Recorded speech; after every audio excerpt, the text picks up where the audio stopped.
gentlemen, hold on to your hats or your thoughts, because today we're diving into one of the greatest mysteries known to science. Yes, we're talking about those wild, unpredictable, and sometimes downright bizarre things swirling around in our heads. Ideas. Whether you like it or not, your brain is a factory, constantly churning out thoughts. Even when you're trying not to think, or heck, even when you're asleep. But here's the kicker. After over 5,000 years of scratching our heads, we still have no clue where ideas come from or what they even are. Seriously, it's like trying to find the end of a rainbow, except the rainbow is inside your noggin. Ready to have your mind blown? Stay curious. Picture this. You're staring deep into your brain. Well, not literally, that would be a mess. But the deeper you look, the more you realize you'll never find an idea just floating around in there. You can't touch an idea, and you sure as heck can't measure it. So, how does our brain conjure up images or sounds out of thin air? Magic? Nope.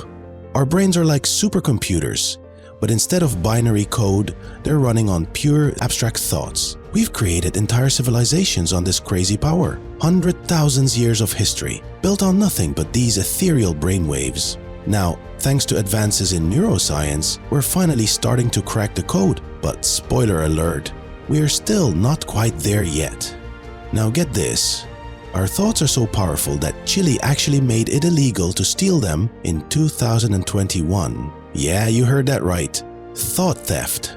But here's where things get really trippy. If our thoughts are so powerful, how come we can't control them? I mean, ever tried stopping that one annoying song from playing in your head on repeat? Impossible, right?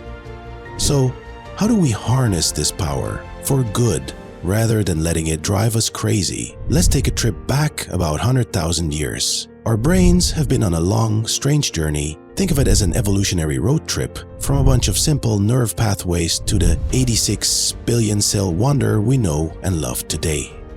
So, how does this squishy mix of water, proteins, and fat dream up things like rocket ships, the internet, and, wait for it, artificial intelligence? How do these gray blobs of matter even begin to think about such mind-bending concepts? Here's where it gets really interesting. Ancient Egyptians thought the brain was just a squishy blob and that all thinking came from the heart. Fast forward to the Greeks, who figured the brain was some kind of blood-cooling device. Then came the mechanistic view of the world, where people thought a little man like a mini steam engine was sitting in your head, cranking out thoughts. And let's not forget the early 20th century, when folks imagined our brains were just like electronic circuits, firing off ideas like a spark plug.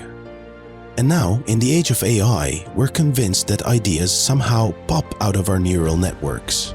Well, folks, that's not entirely wrong. It's also not the whole story. So what's the truth? We're still trying to figure it out. Imagine this. You're peering inside your head. Again, not literally, please, but all you see is brain matter. No thoughts in sight. You can't see them, touch them, or measure them. They're just patterns of activity, a passing state, here 1 minute, gone the next. Some researchers argue that thoughts are material. When your brain stops, your thoughts do too, like flipping a light switch. But what if it's the other way around? What if our thoughts could actually change our brain's physical structure? When we're born, our brains are pretty basic, just some nerve pathways and not much else. As we grow and think, we start paving these pathways over and over until they become like well-trodden roads. The more you think, the more your brain changes, even growing in size. And yet for centuries, people thought that once you became an adult, your brain was set in stone. Can you believe that?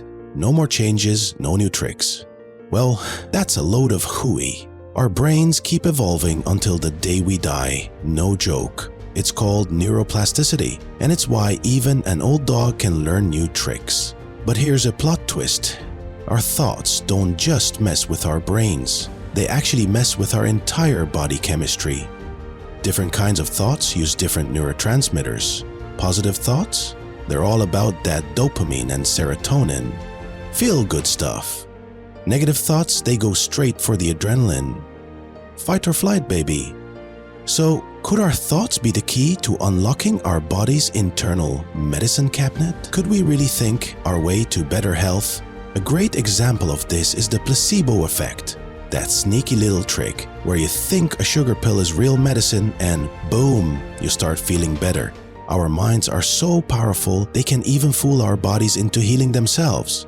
But what's really going on inside our brains and bodies during this placebo magic? And can we harness this power without all the trickery? What if we could train our minds to activate these healing processes at will? Thus, what's the takeaway here, folks? Ideas are incredibly powerful, so much so that they can change our brains, our bodies, and even our reality. Whether it's pushing the limits of what we believe is possible, like breaking the 4-minute mile, or tricking our bodies into healing, ideas hold the key to mysteries we've only begun to unravel. So the next time you have a wild thought, don't dismiss it, embrace it, because who knows, that crazy idea might just change the world.